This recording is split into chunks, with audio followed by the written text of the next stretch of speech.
I was 55 when I had 2 brainstem strokes, and they came completely out of the blue.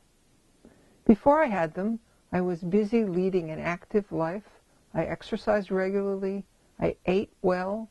I didn't have any health problems. And I was in the middle of fulfilling my lifelong dream. I was illustrating a children's book. One day I was working in the studio, making paintings, and the next morning when I got up, I got out of bed, and there was something wrong, and I didn't know what it was. I actually had 2 strokes. The first one was more mild. My body was not well coordinated.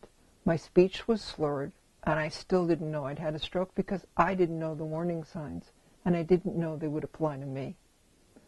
After the second stroke, which happened 24 hours later, I was profoundly disabled. My left side was almost entirely paralyzed. My right side, both my arm and my leg, were wildly uncoordinated. I couldn't sit up. My trunk muscles were affected. I couldn't walk.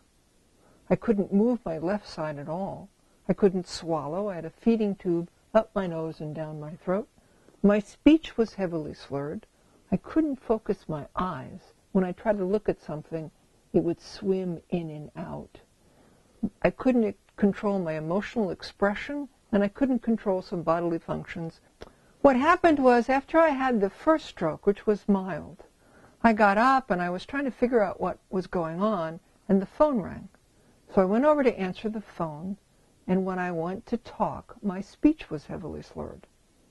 I had no idea what it was, but the person on the other end of the phone said, "Call 911. I'm kind of stubborn. So instead I called the health plan nurse, and she said, "Call 911. Then I went to the hospital, to the emergency room, and I learned that I had bleeding on my brainstem. The doctor there said, "You need to go to a neurological intensive care hospital." I went to the neurological intensive care hospital, and I still didn't understand what was wrong with me and didn't think it was a very big deal. But then the second night, 24 hours later, in the hospital, I had the second stroke. And then I was in profoundly disabled shape. I had 2 brainstem strokes. Brainstem strokes are among the most lethal strokes that happen to people. 50% of people who have brainstem strokes die. I had 2.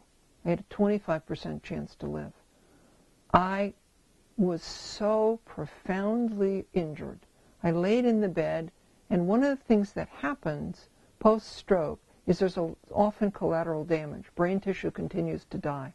I got worse, and I got worse, and I got worse. And for a while, nobody had any idea if I would live or if I would die.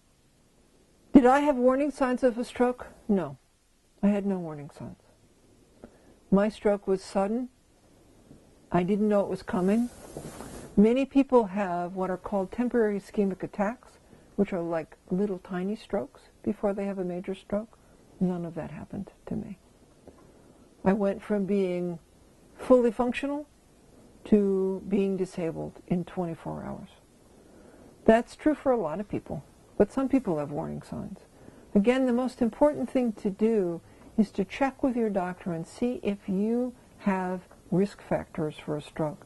If you have high blood pressure, get help. If you have diabetes, get treatment. Check with your doctor to understand what's going to increase your risk of stroke and manage it. And then if somebody you know does exhibit the symptoms of stroke, it's critical to get them to emergency care as quickly as possible. The symptoms of stroke